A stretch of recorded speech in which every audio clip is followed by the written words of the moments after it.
Yes. It's something when someone's in trouble. But don't you feel a little different when it's somebody you care about in trouble? Yes. Amen. I'm going to say it again. I know we all should be concerned when anybody's in trouble. But when somebody you care about is in trouble, you feel a little different. That's right. As a matter of fact, you ride down the street and you see somebody beating somebody else up. The truth of the matter is the Christian thing to do might be to get out the car, but you will call 911 from your cell phone and keep on driving because it's not somebody that you know. Amen. Amen. But when it's somebody you care about. So Jesus, who you love, is now sick. Jesus heard this. And he said, the sickness is not to death, but the glory of God, that the Son of God might be glorified. He said, don't worry about it. Now the sickness is not to death. This thing that is happening is not going to kill him. So you don't have to worry about it. I'm sure that Mary and Martha just got a little bit of comfort when they heard what Jesus said. This is the same one that turned water into wine. This is the same one who put his hand over the blind man and he began to see. This is the same one who said, take up your bed and walk, and the blind man began to walk. So when he said the sickness is not unto death, he sent the message, and I'm sure that they got a little excited. But when he heard, therefore, that Lazarus was sick, he stayed 2 days in the same place where he was. They said, Lazarus, Jesus, we need you to come quickly because Lazarus is sick. He said, all right, I'll be there. That was Monday. All right, Monday night is here, Lord. We had said that Lazarus, you about ready? Monday night came. Tuesday came. Well, Lord, you remember what we had said the other day that he was kind of sick? But he stayed 2 days in the place where he was. He stayed in the same place. And if I hear God right now, sometimes in your life, many of us have felt like you have been in the same place. Jesus. For too long. Jesus. I've been not moving, not having movement for too long. Jesus stayed in the same place. But I hear God right now. Sometimes you've got to know when to move and to know when to stay. Amen. You can get in trouble if you move too soon, and you can also get in trouble if you don't move quick enough. The art is knowing when and when not to move. Amen.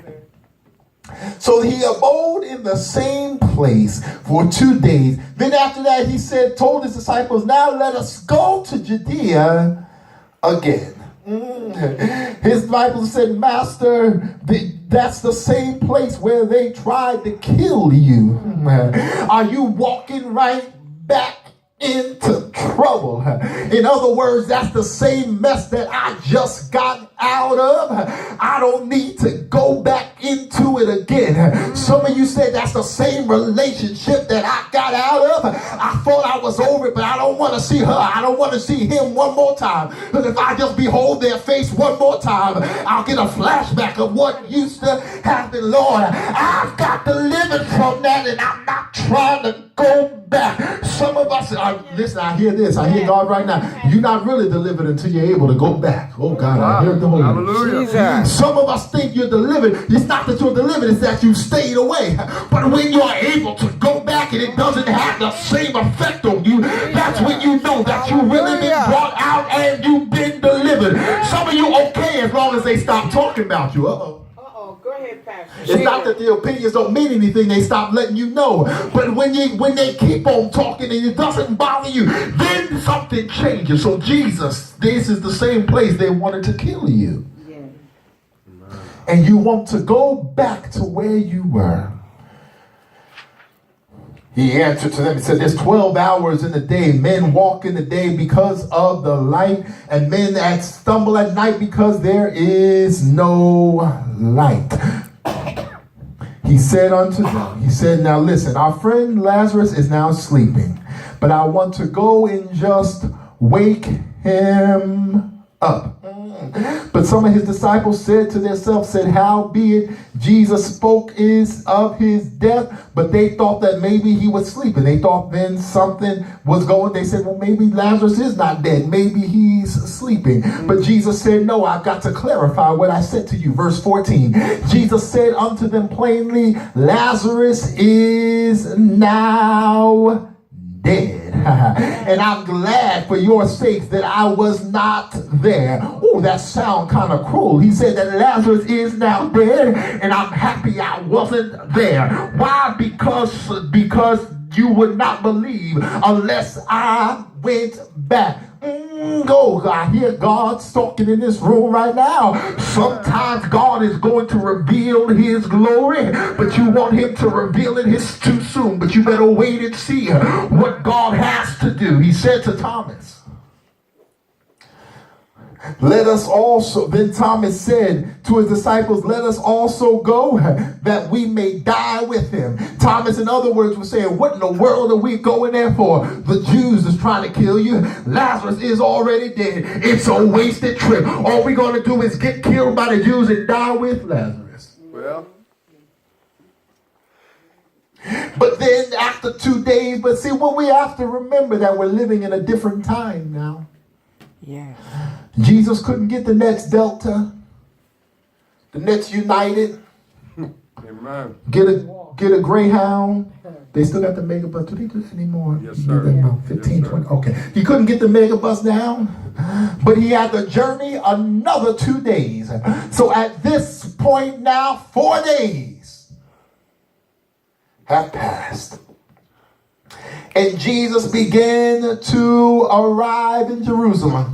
They were happy and excited and say, now Jesus is coming to bring comfort to Mary and to Martha. He's coming to make them feel better about their situation. I hear God saying right now, some of you think that God is just trying to comfort you, but God is not just trying to comfort me, but he still got enough power to change my situation. He still has enough power to turn something around. They thought that Jesus was coming to comfort. But Jesus said unto them that your brother shall get up again. Your brother shall rise again. And I stop by to tell everybody in this room, look at somebody and say, I will rise again.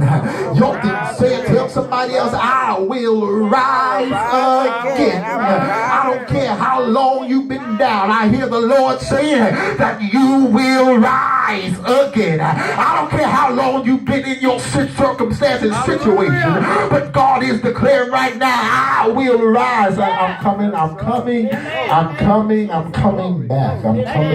Just like Schwarzenegger said in 1985, I'll be back. I'm coming back. Amen. Thank you, Lord. He said, your brother shall rise again. Martha said, I know that he's going to rise again in the day of the resurrection, in the last and evil day. But Jesus said unto her, don't get it twisted. I'm the resurrection and I'm the life. He that believes in me, though he were dead, he shall live. Yes. Amen. And whosoever lives, believes in me, shall never die. Do you believe this? She said, Lord, I believe that you are the Christ and you are the Son of God. So he called and he said, take me. Yes. Amen. Thank you, Lord. To where Lazarus is. Verse 32, that Mary was come to where Jesus was. She saw him and fell down at his feet and said, Lord, if you had been here, my brother would not have died. Jesus. Can I just get real honest with you? Some of us have gotten to a point in our lives when we begin to question God. Can I really talk some truth here? And they say, you say, God, if you would have come a little sooner, I wouldn't be in a predicament that I'm in.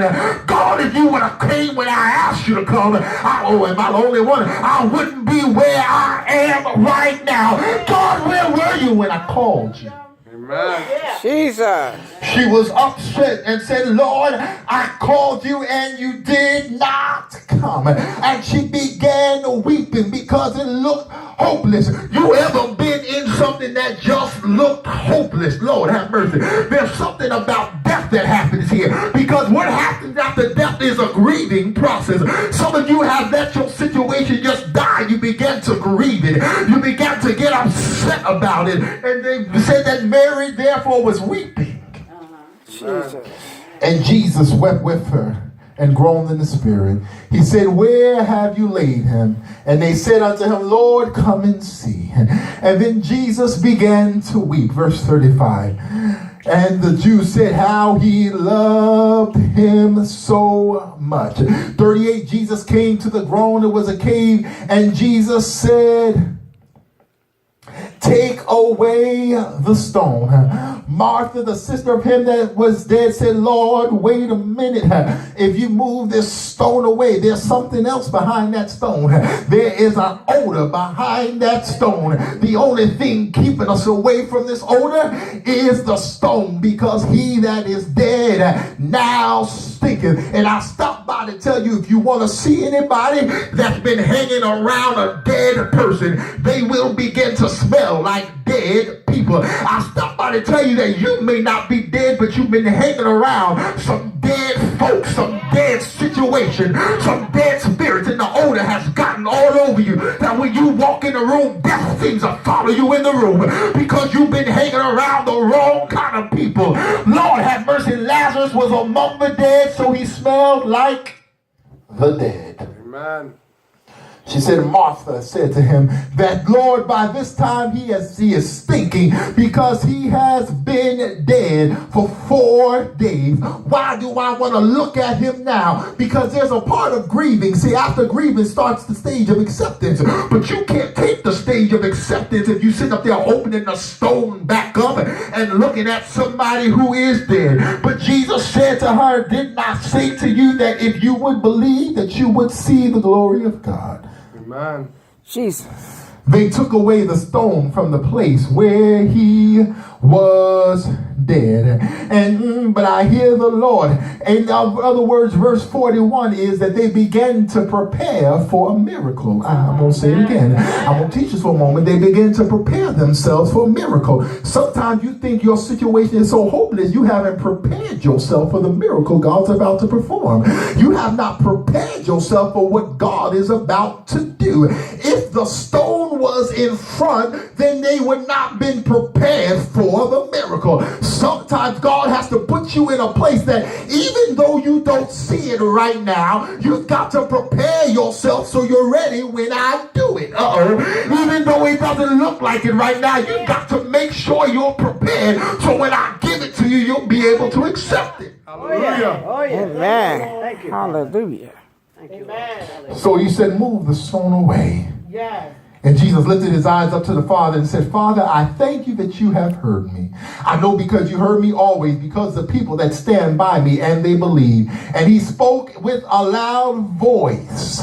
And you have to understand that now he is speaking with the unction and the authority of God. He spoke with the same voice, if we go back to the book of Genesis, that said, let there be light. And guess what? There was light everywhere. I almost say it again. When he said, let there be light, there was light everywhere.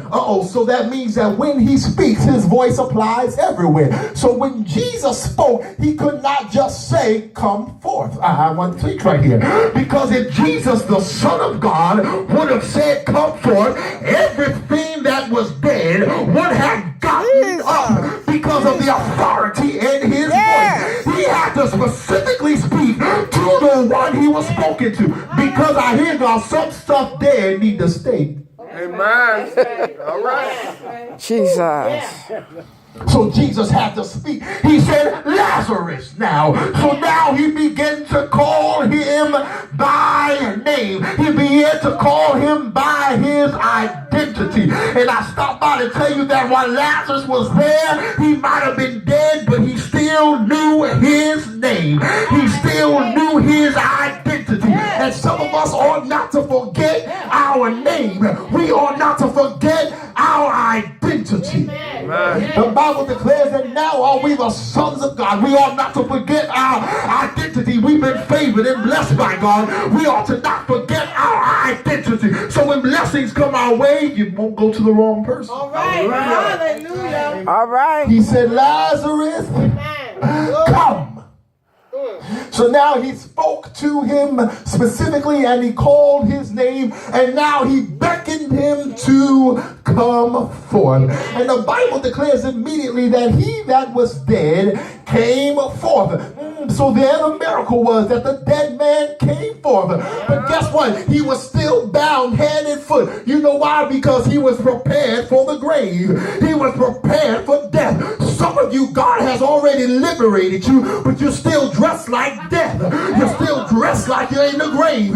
Your hands and your foot are bound because you prepared yourself to lay down and to just die. But I hear the Lord saying right now, you want to change your apparel. I'm no longer wearing death clothes. I'm no longer wearing a death robe, but I'm changing my apparel. I'm putting on the apparel of the living. Lazarus came forth, but he was bound. Jesus.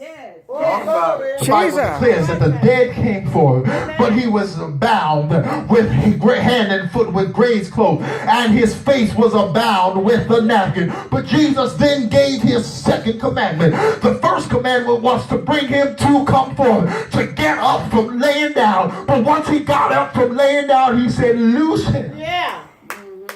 Amen. In other words, prepare him for the next chapter of his life. He said, loose him.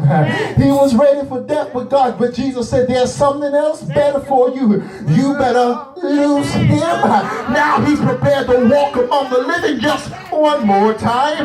You ought to loose him. Now he's prepared to be around everybody else in the land of the living. You ought to loose him. Listen, he was around many people who were dead. He probably thought that was where he belonged, but just because you're around other dead people don't mean you gotta stay in the same company that you are in. But when God gets ready to loose you, he will call you forth out of the company, out of the place that you're in. You used to be here in death, but now I declare that you shall live in life. He said, loose him and let him go. I gotta close in the presence of the Lord, but I hear God saying right now, it is time for me to go. I've abode here for too long, but I'm going back. God, listen to this. Lazarus lived. Yes, Lord. Hallelujah. He was dead, but he lived again. And I hear God saying to you right now that you're blessed. You might be in something right now, but I will send you back to keep on doing that which wasn't done. Lazarus wasn't finished living, so he had to send him back to the land of the living. God says, I'm not through with you yet, so I gotta send you back to the place you thought you would no longer be. Hallelujah. He said, loose that man Well, Glory to God. and let him go. And many of the Jews came to the place, and they saw the things that Jesus did, and they believed on him. Amen. So listen to this. Even though Jesus raised Lazarus from the dead, and Lazarus received a miracle, I hear God right now. There were people watching that didn't have to die because they saw Lazarus. Right now. There were some folks that didn't have to go to the grave because they saw Lazarus live. And I hear God saying to you right now, by what I'm doing through you, God is now changing somebody around you. They don't have to go through what you went through because you have now the testimony that I live. hallelujah. Hallelujah. I live. Thank you, Jesus. Lazarus was dead, but now he is living. Amen. Yes. But suppose Lazarus, as I'm closing second one, had forgotten his identity. Suppose he just knew himself as a dead man. When Jesus called Lazarus forth, he wouldn't have come. Amen. Because he would have identified with those who are dead. I hear God right now. Just because I'm here right now doesn't mean I have to identify with where I am. I'm going to say it again. I don't have to identify with my surroundings. Just because Lazarus was among those who were dead, he still had to identify as Lazarus. Amen. Don't forget your identity. When God calls you for, we're standing, we got to close. Yes, Lord. When God calls you for, don't forget your identity. Tell somebody, hold on to your identity. Hold on to your identity. Thank you. Hold on to who you are. Hold on to what God said to you. Hold on to what you believe. Hold on to your identity. Amen. This week, I don't know who God's talking to. He's talking to me first. But this week I hear God saying, you've been praying to me. You've been praying for me to bless you. But you're not prepared for it when I do it. You've been praying for a miracle, but you haven't prepared the miracle. You have too much stuff in the way. When I call you forth, you're going to hit a stone wall. I hear the Lord saying right now, before I do it, I declare that you better start preparing yourself. Amen. Move the stone. I can't do anything until you prepare yourself. There's still some stuff that's in your way. Don't you let your situations trap you in a living grave. Amen. Jesus. That stone not only kept the dead in, but it kept the living out. Jesus. Don't you let your situation become like a stone and trap you in. Amen. Don't you let what you thought trap you in. I hear God. Don't you let your pride trap you. In order for God to do anything else right now, everybody in the sound of my voice, whatever your stone is, you ought to move your stone and let God do it. I heard the songwriter say, soon as I stop worrying, worrying how the story ends, I let go and I let God. Hallelujah. I let God have his way. That's when things start happening. When I stop looking at back then, I let go and I let God. Scream at somebody, say, let go and let God. Let go and let God. Somebody else.